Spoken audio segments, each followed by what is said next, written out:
Hi guys, welcome back to my channel. If you're new here, welcome. My name's Arlene. Today is going to be a life update video, and what I want to talk to you guys about is how simple it really is to incorporate core muscle building workouts into your life that are not complicated, that do not take up so much time and make a huge difference on your life. I want to go over some of the things that I did in the past that were not quite right, that were mistakes that I was making, which is why I wasn't seeing a whole lot of results.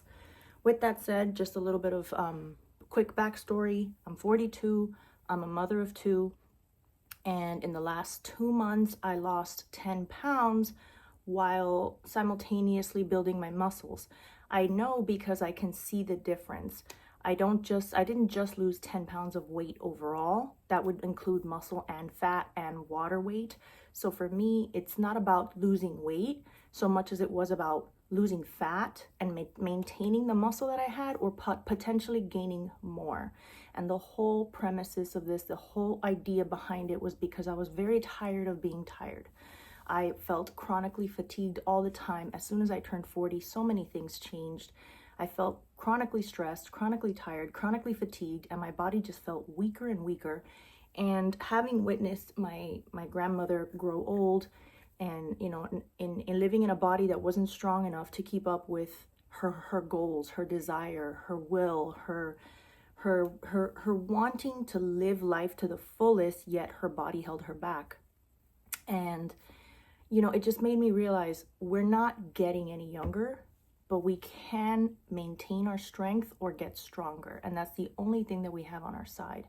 So in some of the last videos, I talked about, what I eat in a day and how my daily life, it kind of goes once I get home from work, and all the things I need to do, and how much I'm trying to balance everything, working full time and being a homeowner all by myself, and having 2 teenagers, and paying all the bills and making sure I don't get into further debt, and creating content on the side aside of my 40-hour-a-week full-time job. And then on top of that, trying to stay fit. It almost feels impossible, especially for women. Like, we have so much that we have to take care of now on our own, that it can feel very very tempting to just say, you know what, that doesn't matter. I'm taking care of everything else. I'll be fine. And the truth of the matter is, you have to be fine. So assuming that you'll be fine without actually doing anything to make sure that you will be, granted, some things, nothing isn't really in our control. We can do the best that we can to control what we can given the circumstances. But if you don't make a conscious effort to make sure that you're going to be strong, capable, and able, then you're not going to be able to continue to be there for all the people that you're there for now. Do all the things that you do now, like working a full-time job, raising children, maintaining a household, all these things. As we get older, our muscles get weaker. We lose like 1 to 5% of muscle mass per decade after we hit 30. And I've lost several inches around my body, and it's not only about aesthetics. Yes, I feel great. I look great. I look at myself in the mirror. I look at how I fit in my clothes now. I feel 10 times more confident to just go out anywhere, to a beach in a bikini. But that's not why I only do it. It's not just about what other people think or how they perceive me. And yes, I like how I look for myself, but it's not only about, oh, I look good. I know that I'm doing good things for my body. I know that when I see a little muscle line, a little muscle definition, it tells me that there's a muscle in there that's pretty strong and is capable of doing more. I've seen myself not be able to do, more than 10 wall push-ups. Then I moved on to like knee push-ups, and just getting through 10 was very difficult. And now I'm able to do full-on push-ups, not 10 yet, but I can do a full-on push-up. Whereas before I was like, no, only men can do that. I could never do that. Getting down into a squat and getting back up really quickly with a lot of weight is easier now than it was before, where it was hard to do even just with my own body weight. So if you ever need to pick things up when you get older, if you want to live independently well into your 80s and 90s, then you absolutely have to have strength.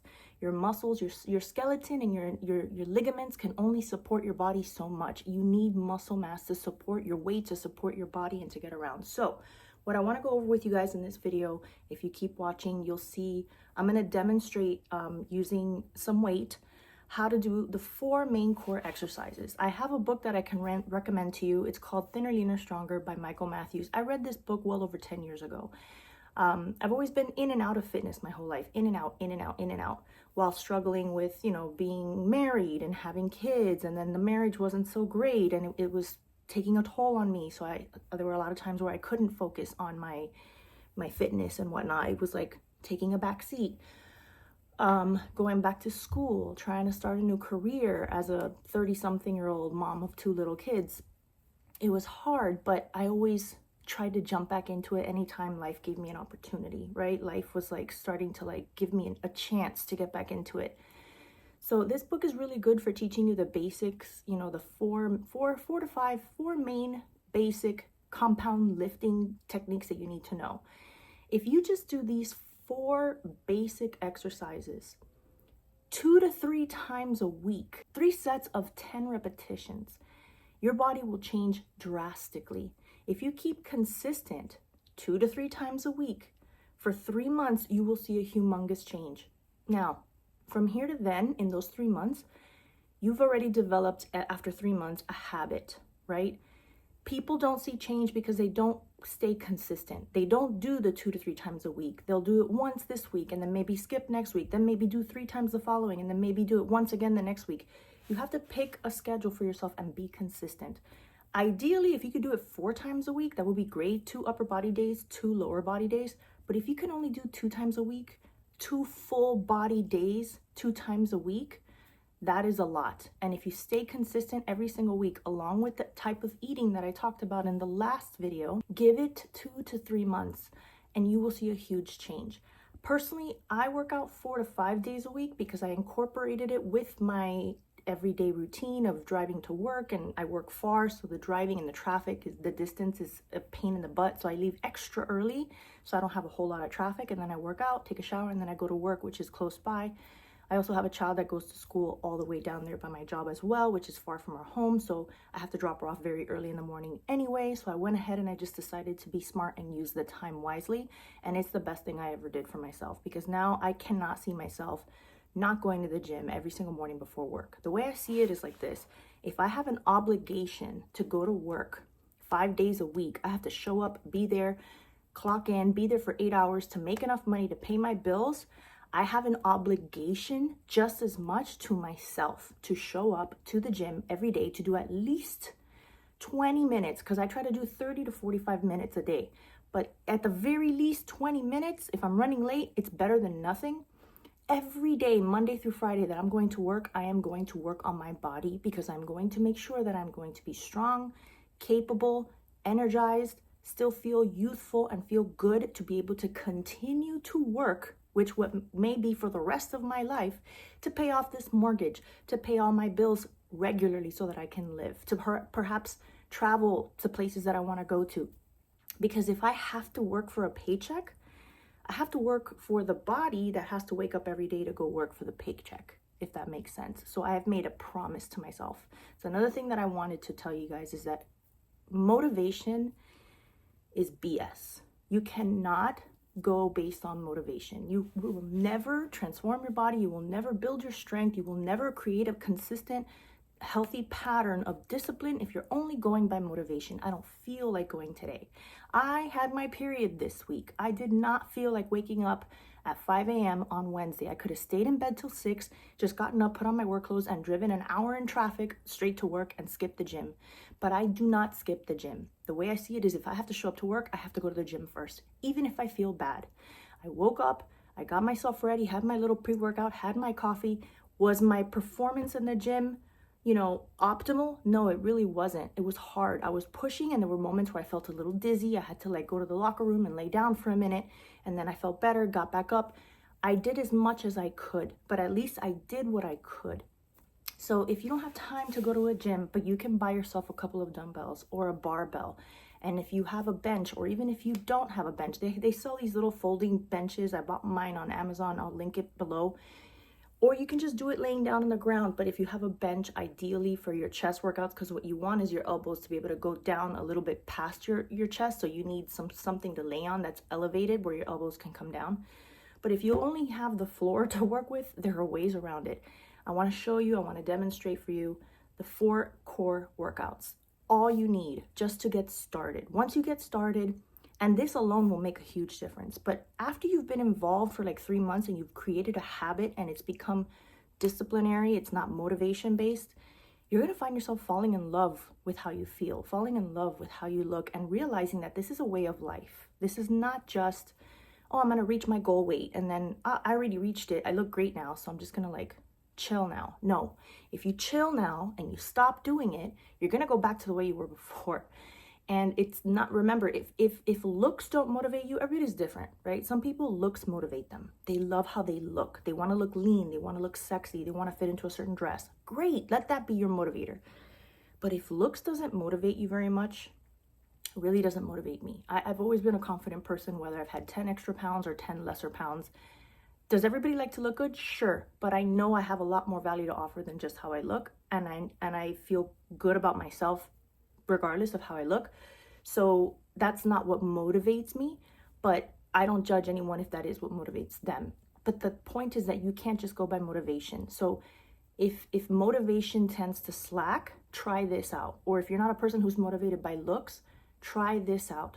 Consider the fact, like I said earlier, we are not getting younger, we're only getting older. How do you want to age? Do you want to be one of those old people with a walker, or in a little scooter, or with a wheelchair, or with a cane, who can barely walk, on medication for diabetes, hypertension, high blood pressure? Or do you want to be one of these 80-year-olds, 70-year-olds that are still hiking on the weekends, that, you know, jog, run marathons, are able to lift weights, they're totally independent, they can change a tire? Like, how do you want to live your life? How do you want to feel? Do you want to be constantly going to doctor's appointments? Or do you want to be, you know, going on hiking adventures with your friends? And like, how do you want to live your life? How do you want to feel? How do you want to be? Because I tell you from personal experience, as a person who experienced what it is to feel drained, fatigued, exhausted, that from the moment I'd open my eyes and wake up in the morning, I was already tired despite having just slept. My body was so fatigued, I could not tolerate basic everyday living activity, to now being a person that has so much energy that sometimes I don't even know what to do with it. There's still days, I still have my days where I have very low energy and I feel very tired and very fatigued. I also prioritize my peace. I prioritize my energy. I don't just spend it on whoever, but that's a subject for another day. But changing the amount of activity.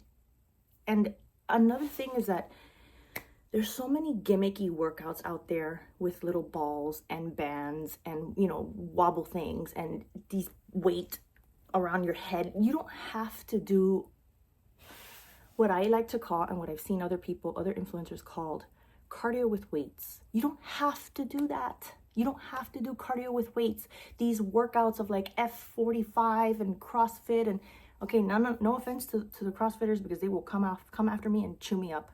Okay, I know how dedicated they are, but the Orange Theory and all these, you don't have to kill yourself. You don't have to do high intensity interval training 5 days a week. In fact, that may be counterintuitive, especially for women. The way that it affects your hormones, the way that it, you know, affects your cortisol levels.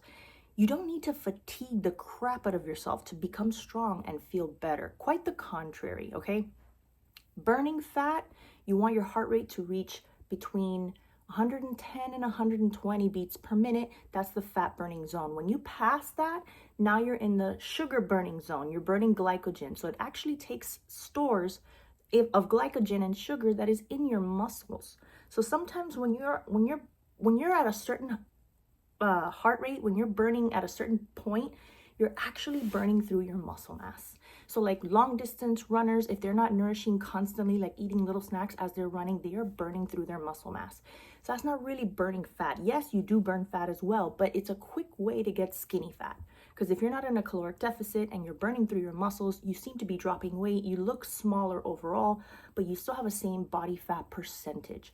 And studies show that what makes for optimal health is a good balance between muscle and body fat percentages, right? So you need to maintain muscle. And lifting weights is going to be somewhat cardiovascular. When you lift, you find yourself, you know, huffing and puffing for air. You find yourself getting hot, getting red, getting sweaty, your heart beats, but you only have to do 8 to 10 repetitions before you get to stop and rest for 1 to 2 minutes and get your energy back and get your air back. You're able to catch your breath again, and then you do it again. And you do that maybe 3 times for like maybe 3 to 4 exercises, and you're done for the day. And then you go and you walk You don't have to walk right after your workout, but if you want to, I suggest not doing more than 10-15 minutes after, because what you want to do after you've done weights is nourish your muscles. Now that you've destroyed them, give them protein, feed them, right? But you can do like a 10-minute walk, but don't go and walk for 30 minutes or an hour after you've done weights. And certainly don't do that before, because you're going to deplete all your energy that you're going to need for lifting the weights. So if you do the weights 2 to 3 times a week, the other days of the week, you can just walk, and it's really not supposed to be so exhausting. You should be able to walk and maintain a conversation, and doing 30 minutes a day of that. If you can walk minimum 7,000 steps a day, or 30 minutes, break it up into a 10-minute walk in the morning, 10-minute walk after lunch, 10-minute walk after dinner.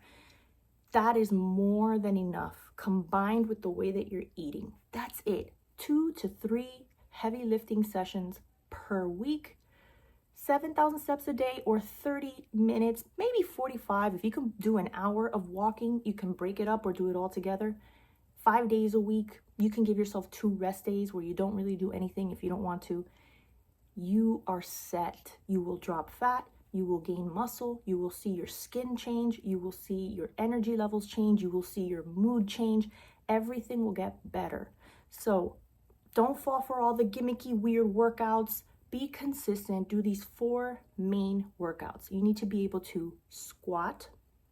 You need to be able to lift or deadlift, like lift off the floor with proper form. You need to be able to row or pull up. This is for your back, the back of your shoulders, which is the rear deltoid, and your biceps. As you're pulling, you're also using that.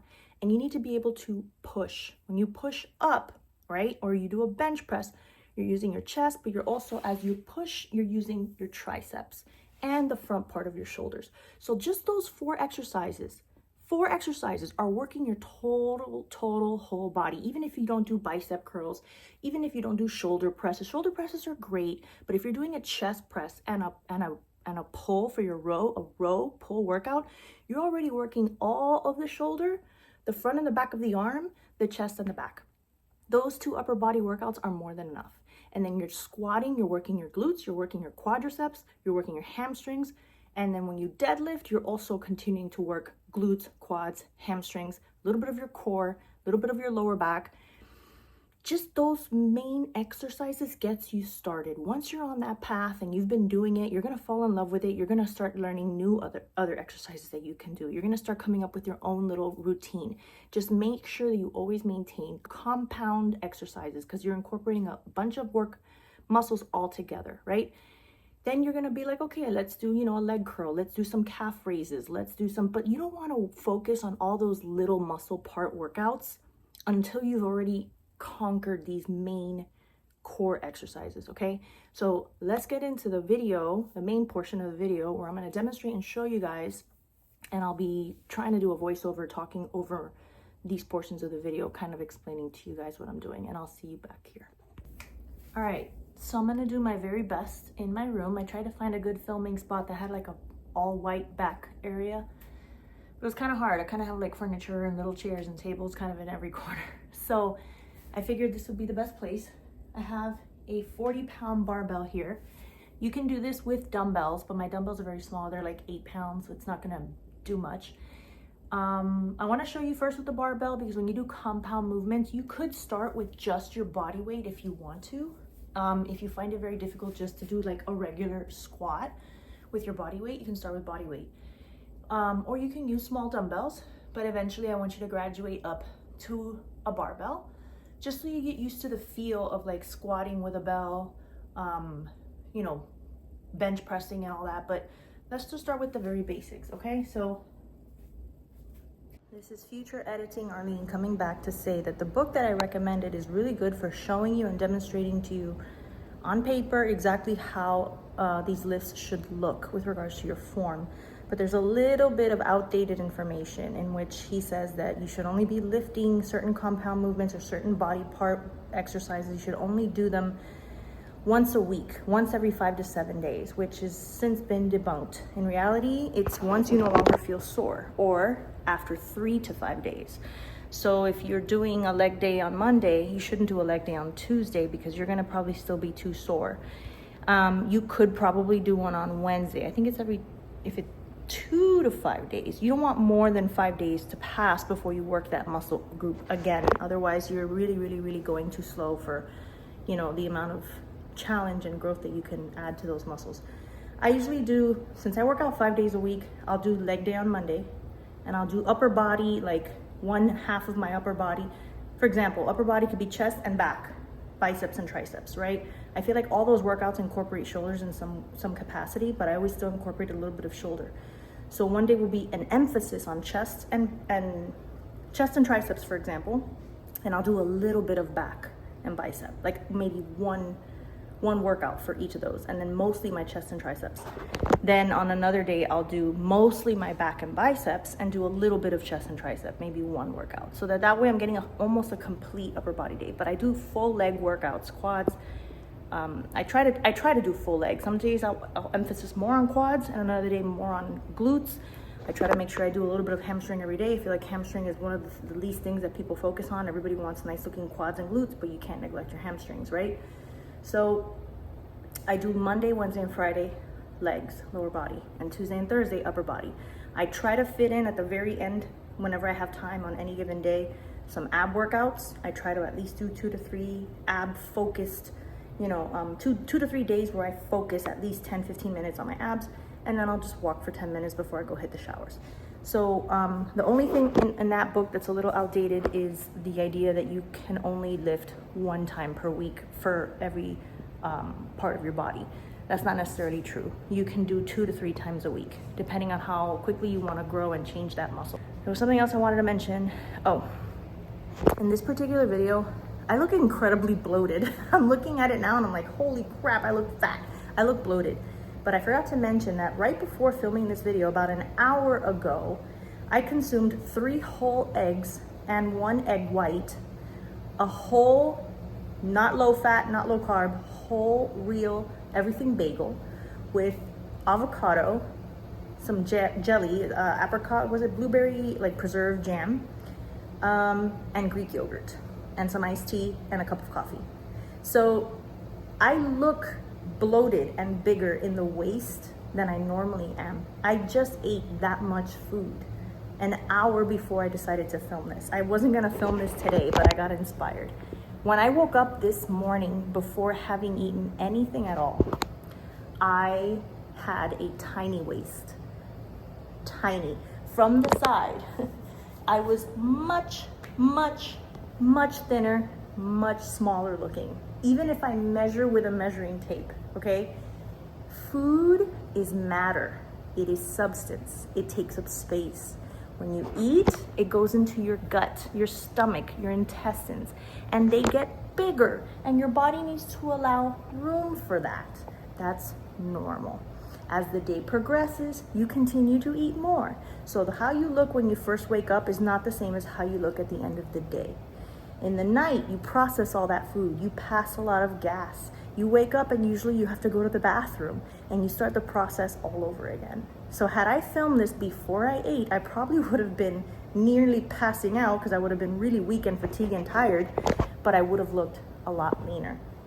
In fact, I'm probably gonna show you another little clip of myself the day after filming this, right when I wake up, just to show you the difference of a profile, when I squat, all that stuff. But I just wanted to tell you guys that that is normal. That is totally normal. There's a difference in how you look when you pose versus like when you're just relaxed, how you look when you have not eaten for several hours versus when you've just eaten. Take all that into account. Continue with the video. Hope you enjoy it. Good morning. So my room is a mess. I just woke up, but I just wanted to show you guys real quick what a stomach looks like when you just wake up and you have not put any food into your system just yet. See this part when I was squatting yesterday, right? Was looking quite big. This is the morning after. Right?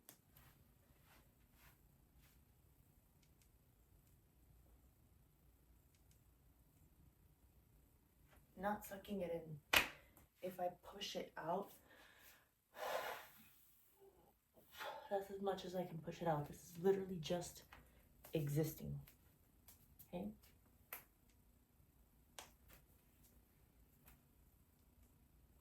Yesterday it was bulging out because I had 3 eggs, an egg white, and a bagel, coffee, and tea. Your tummy gets full and it's gonna look big. It's normal. You still need to eat. You still need to nourish yourself because in the morning it goes back down. Carry on with the video. I'm gonna put this down on the ground. This is 40 pounds. I don't know if you can see it there. 40 pounds, right? I like this shape because I feel like it's easier to hold for certain activities. So when you squat, you want to make sure that your spine is neutral. You don't want to hyperextend out and you don't want to be too far in with a curved back. You want your spine neutral.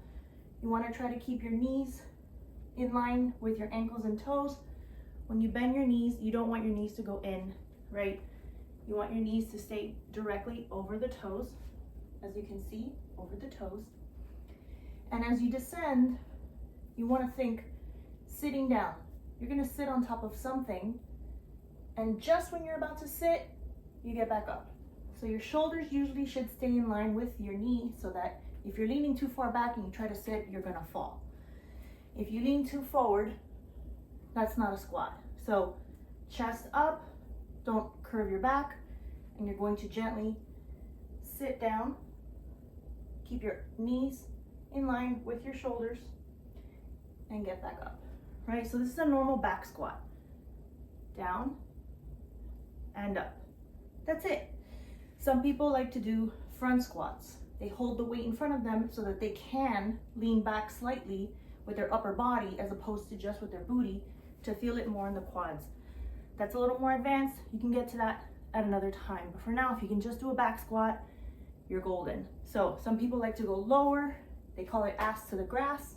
If you put your butt a little bit lower, you just have to be careful not to have a butt wink, which is when you go too low, your butt has to stay straight all the way. This is ass to the grass. Some people go so low that their spine curves, and it's called a butt wink. You don't want that curve. But if you can go low enough and not have a butt wink and come back up, even better. But if you don't have that level of mobility or flexibility just yet, you're golden and you're doing fine just going to a seated position and then coming back up. So the way I get the barbell up, because it's heavy, I pick it up, right? I lift it up to my shoulders, lift it up over my head, and place it on my back, right? And then I'm gonna come down, like I'm gonna sit, and I'm gonna come up. You want to make sure that you don't lift your butt and your hips first. So when you come down, the weight may make you want to lift your butt first, but you want your upper body to rise first.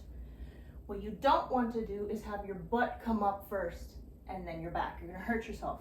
So chest and shoulders come up first. Down, lift up with your chest, right? Down, lift up with your chest. If you are lifting up with your butt, this is how I get it off of me. Down. If you lift up with your butt first, the weight is probably too heavy. You can start with less weight. You do that squat 8 to 10 times, put it down, rest for a minute or two, do that 3 more times. Now we're gonna move on to deadlifts. Deadlift, almost similar to a squat. You're gonna pick up the weight off the ground. So what you're gonna do is slight bend in the knees, not locked. Neutral torso. You're gonna go down and pick up your weight, right? You're gonna keep the weight close to your legs, not out here. Close to your legs, and you're gonna keep your back totally straight. You don't want it to go further than a tabletop. Weight close to your legs. Your butt is what goes back. Your knees stay here, they don't go forward, right?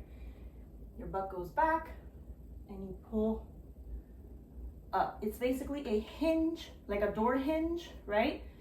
From the hip and the leg. Butt goes back, but your upper back is actually coming down, as opposed to on a squat, butt goes back and you're sitting. You're not sitting. Your butt goes back, your hands stay here. Stop about mid-calf and pull. You should feel this in the glutes, hamstrings, a little bit in your lower back, not too much. So demonstrate with the weight. I don't know if you can see the weight, you probably can't. You're gonna lift up, the bed is too close. And pull, and down. You don't put the weight down every single time, right? You're gonna stop halfway. Now let's show you profile. Make it better. Okay. Come all the way down. Keep your neutral spine. Tabletop. Don't stick your butt out. Keep your back tucked in. If you find that you get lower back pain at this point, holding the weight here, you're probably arching your back too much. Okay? Hyperextending, arching your back. That's an anterior pelvic tilt. You want to tuck it in. Pretend you're picking up your pubic bone and tying it to your belly button, if that's what's happening. So, because sometimes it happens to me. But you don't want to curl your back. You don't want to injure yourself. Just keep a neutral spine. Keep the weight close to your legs. And pull up. I feel that in my glutes.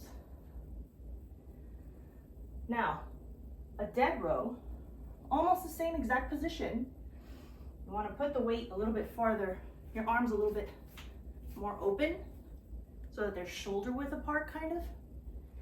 And you're literally just going to pull it up to your chest, okay? So, bent over rows look like this. Pull, down, pull, down, pull, down, pull, down, right? That works. Your lats, your mid-back muscles, your traps, a little bit of the deltoids, and the bicep. When you pull, work the bicep. For the chest, we need to get something like this. Okay, this is a bench. Comes with these two little pins. Let's see if we can get it open here. I don't know how I'm going to demonstrate in this space.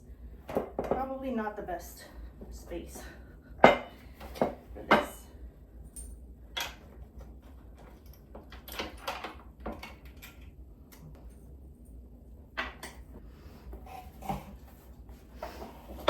You want it to be flat.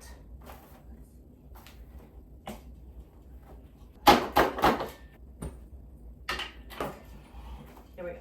I did need that pin. You want it to be flat. Even when you pick up your weight to handle it, do it correctly. Keep your back straight. Lift with your legs. You're going to put it up on your chest.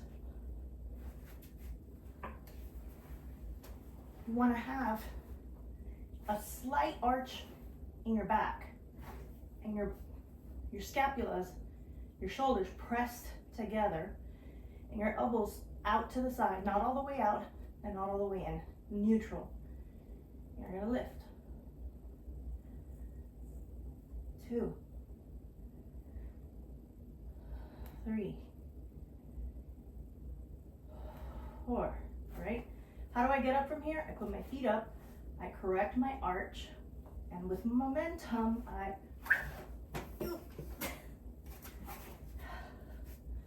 get up.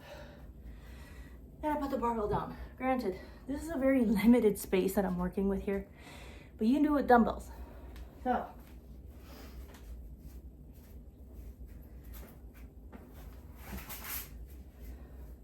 these are my 8-pound dumbbells, okay? When you do a chest press, it sounds counterintuitive to say arch your back. Because when you're lifting, we always say, don't arch your back, right? In this case, it's different because you're trying to work the pectoral muscles. So you want your back muscles to pinch together, right? You want to take your scapulas, your wings, and you want to pinch them together, okay? pinch them like you're trying to hold a pencil with your spine. When you do that, pinch, you're naturally gonna create an arch. If you're flat, you can't really, it's hard to explain the way the mechanics of the body work, but you can't really use the force of your chest. You're gonna be using your arms and your shoulders more. So let's watch it one more time, okay? With lighter weight this time because it's easier for me. You're gonna lay down and you're not gonna be completely flat. Hang on, my ponytail's getting in the way. You're not gonna be completely flat, okay? You're gonna pinch your shoulders and pin them together. Press your shoulders up against the bench. So this is gonna create a natural arc. It's not a humongous arc, just a natural arch. Squeeze your booty a little bit and squeeze your back. Pinch your butt, pinch your back. Dumbbells down by your chest. Elbows, again, don't go all the way out and they don't go all the way in. They stay at a 45-degree angle. And you just push with your chest straight up. Your nipples should be the level at which you bring the dumbbell back, right? Your breast level, right? There's no need to pinch them together, just straight up and down. I do not recommend flies. I feel like that puts a lot of strain on the rotator cuff and you can injure your shoulder, and it's not a necessity to work your chest. Just straight up and down. Remember to keep your shoulders pressed into the bench and keep them pinned together. All right.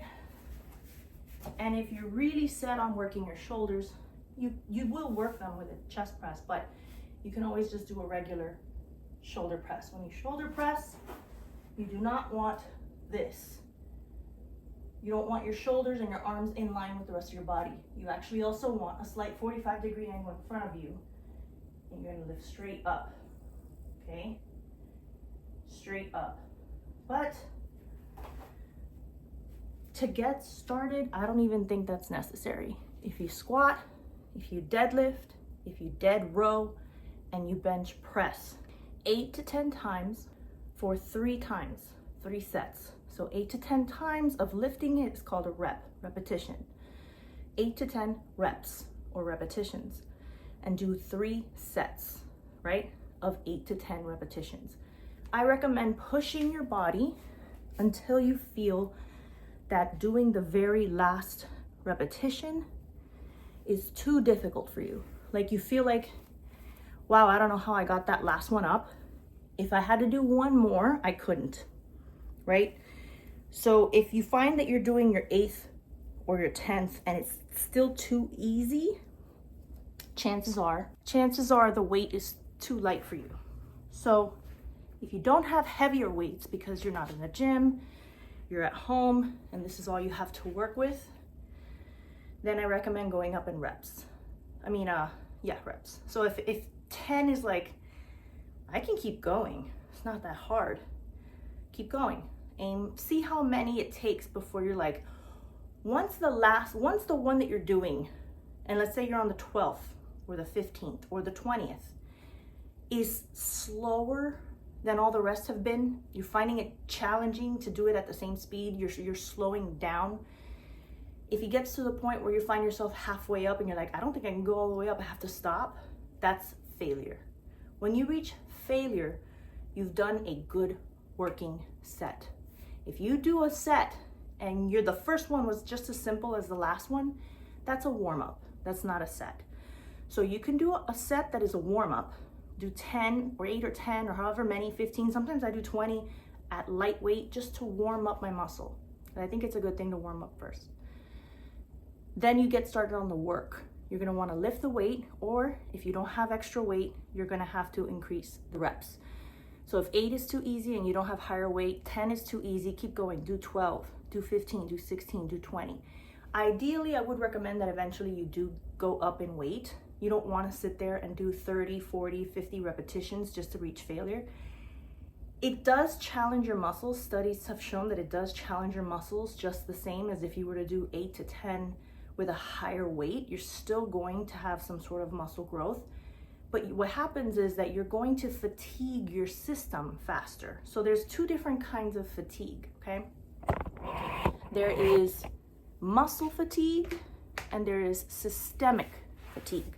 So muscle fatigue usually happens when you're lifting a very heavy weight. So if you can only lift with one bicep, a bag of groceries that weighs 10 pounds, 3-4 times, that on the 5th time you're finding your arm not able to do it anymore, your whole body and your system and your cardiovascular system, your energy overall isn't depleted and burnt out and exhausted.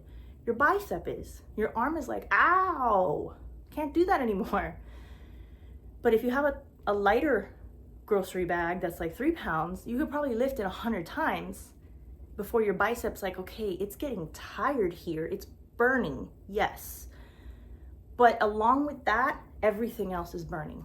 You're exhausted. You're physically feeling the fatigue. Systemic, that is systemic fatigue. This is what I call cardio with weights. This is what I feel is counterintuitive to reshaping your body, to doing a full body recomposition, to growing muscle and burning fat, which ironically, a lot of women tend to believe that is the best way. They think that that is how they're going to burn fat and they're going to look leaner and more toned. The word toned is a myth. It is a lie. I didn't get toned, and I can still get better. Mind you, I have a lot of work left to do by doing high repetition and doing a lot of cardio with light weights. I did it by lifting heavy weight, because what the heavy weight does is that you fatigue the muscle, but you're still left with enough systemic energy to continue to do more sets and more reps of that particular muscle group for that day. So that when you eat your protein, you eat your healthy meals, which are fuel for your workouts and rebuilding supplies for your muscles that you're breaking down, and then you go to sleep and you sleep enough, those muscles build back up stronger, better, more capable of handling a heavier workload the next day. When those muscles build up stronger, you get that shape, right? They need to live. The muscles growing are like, hey, we need to live. So you need to give them protein. Otherwise, it's not going to sustain. It's not going to live. It's not going to grow. You will have done all that work for nothing. And if your body needs energy to get through the workout, sometimes it pulls reserves from your fat. Sometimes it needs sugar, glycogen, which is why we eat carbs before a workout, because you need that fuel to get you going. But just by creating the muscle and making it grow and forcing the muscle to exist by pushing the muscle so that it creates the signal of protein synthesis, I have to make more muscle fibers here. This chick is demanding a lot from this muscle and it's not able to keep up, so we need to build it. You need to give your body the necessary building tools. You can't build a house if there isn't enough lumber. Think of protein as your lumber. You can work and work and work all day. If there isn't enough lumber, that house is not going to get finished, right? So you need to eat enough protein. The fat will naturally melt off on its own if you do what I say in the last video of trying to maintain somewhat of a slight caloric deficit. I'm saying like no more than like 250 calories a day. Ideally, 500 calorie deficit per day equals 3,500 calories deficit per week, which equals to 1 pound of fat loss per week. But if you incorporate the fact that you're exercising, you're burning your body, your muscles, you're actually sweating and getting hot, plus you're walking, and then you add that to your 200 and 250 calorie deficit a day, you're more than at 500 a day, and you're doing what you need to do, and you're not starving. I don't want you to be starving. If you increase your protein intake to equal 1 gram of protein per pound of ideal body weight, so mind you, I'm 159 pounds, I don't eat 159 grams of protein per day, because I would like to be maybe more around the 150. So I eat anywhere between 130 and 150. I don't always get 150, but 130 for me is like at minimum. I want to eat minimum 130, because at my height, being under 120 pounds is considered underweight and it's not healthy. So The target ideal healthy range for my height is between 130 and 140. Do I want to be 130, 140? Maybe not. Maybe I'll be perfectly happy at 150. I'm kind of happy with where I'm at right now, to be honest. So I don't eat that much protein because I don't necessarily want to be that much. It's hard to explain. It's hard to explain. Find your healthy body weight range for your height. If it's 120 to 160, pick somewhere in the middle and eat that much grams of protein, okay? Even if you're okay with staying 10 pounds over that goal weight in fat, right? Like you're not that lean yet, just pick that. Because if you work with that, you'll still build up enough muscle to reach that level of lean muscle mass. And if you want to lose more fat, just keep going with the walking, with the slight caloric deficit. Over time, you will see a difference. People always think that losing fat has to be fast. If I'm not losing 1 or 2 pounds a week, it's not happening. That's not true. If you lose 1 pound a week, that's fine. You're losing fat. But it's just the same as if you lose half a pound a week. It's slower. We don't see the result as quickly, so we don't think it's working, and we don't think it's happening, so we stop what we're doing and we quit. And then we stop losing weight and we say, see, you see how it didn't work? Nothing was changing, so why should I continue living that way?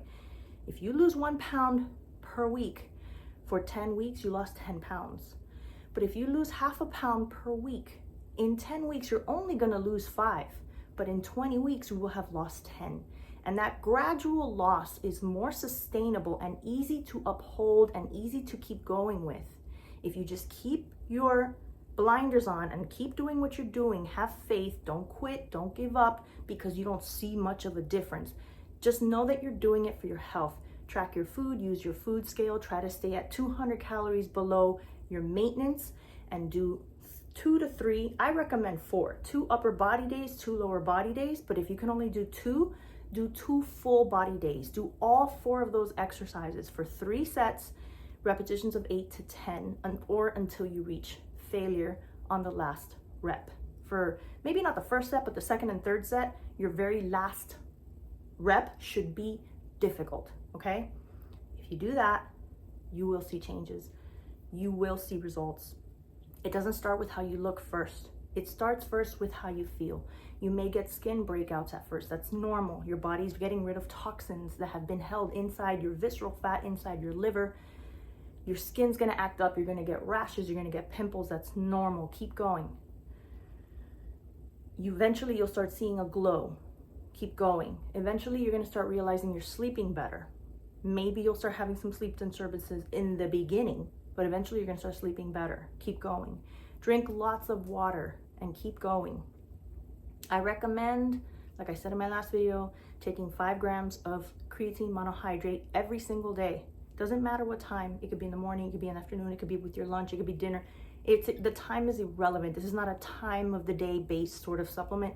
It is just a daily. You take it daily and over time you start to see the difference. And what it does is that it helps bring water towards your muscle mass as opposed to throughout your whole system. So you have to stay very hydrated. If you take creatine monohydrate, you have to drink water. Drink an electrolyte every single day with your water.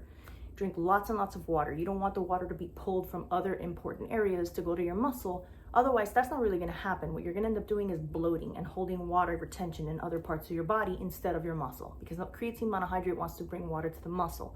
But you need to have enough water to be able to do that. And that's pretty much it, guys. That's pretty much it. It is not hard. It is not hard. There's so much information out there, but there's a lot of confusion because there's so many random cool workouts. Once you reach a place in your fitness where you feel good with where you're at, you like your body, you like your weight, you like the way your clothes fit, you like your energy levels, you're like, I made it, I'm there, I'm satisfied with where I'm at. That's when people start getting creative. That's when they start doing all these funky, weird exercises at the gym, you know, the cable kickbacks and all that. Those are great, but that's not what you need to start. And that's what's so confusing, especially to women when they're just getting started. And they worry, they see, you know, lifting heavy weights and they're like, I don't want to look like a man. You're not going to look like a man. You're not going to get those big buff muscles that men get because you don't have that level of testosterone. You know how hard it is to look like that? That bodybuilding, you know, performance women, they actually have to take illicit drugs and like actual testosterone injections to be able to look like that. It takes so much commitment, dedication, hard work, no matter how heavy you lift. And if you see yourself getting to a point where like, I'm starting to look kind of manly, just stop lifting the weight, stop increasing the weight. Another thing I forgot to tell you, very important before I let you go, is progressive overload. So when I first started, lifting a 40-pound barbell wasn't easy for me. I had to start with less, and then I had worked my way up. Now 40 pounds is easy. I can squat almost 100 pounds with a bar on my back.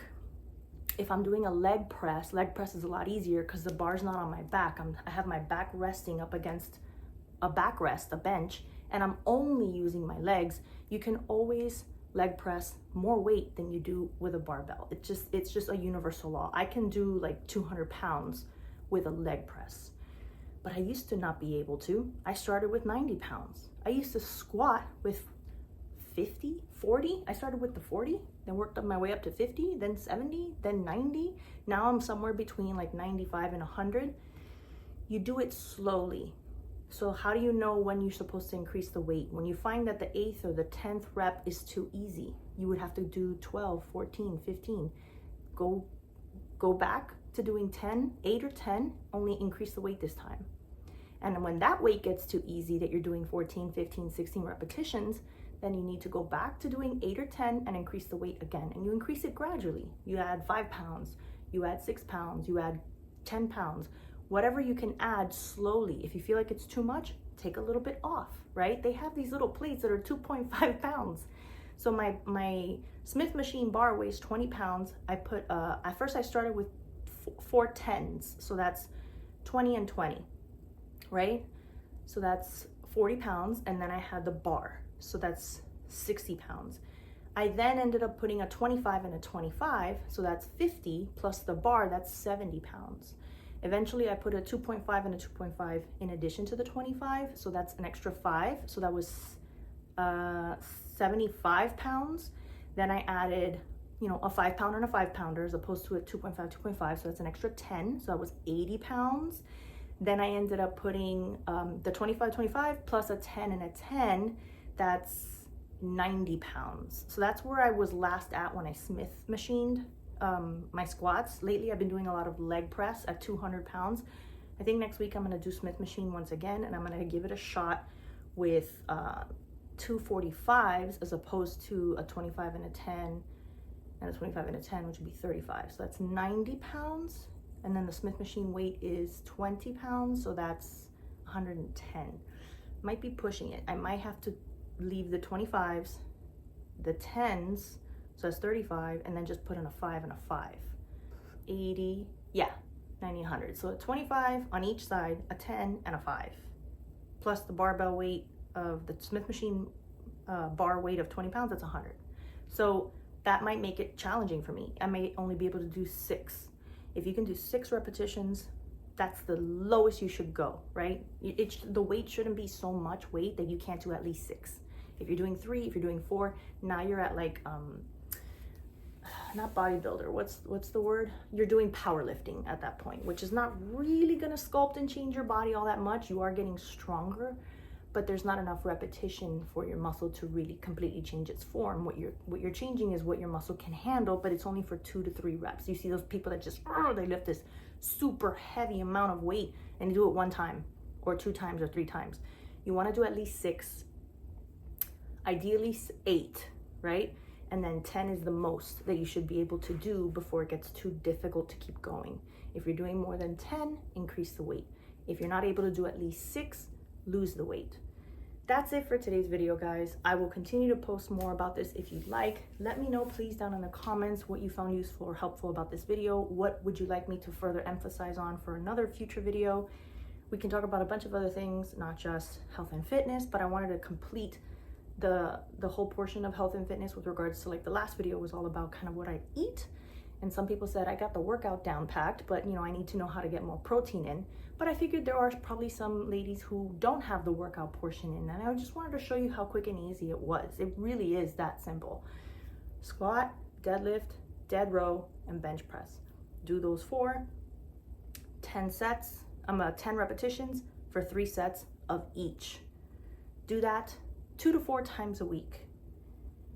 Drink lots of water, take 5 grams of creatine, eat lots of protein, enough so that it's 1 gram of protein per pound of ideal, middle of the ground, healthy body weight, and you'll see changes. Love you guys. I'll see you in the next one. Like and subscribe. Take care.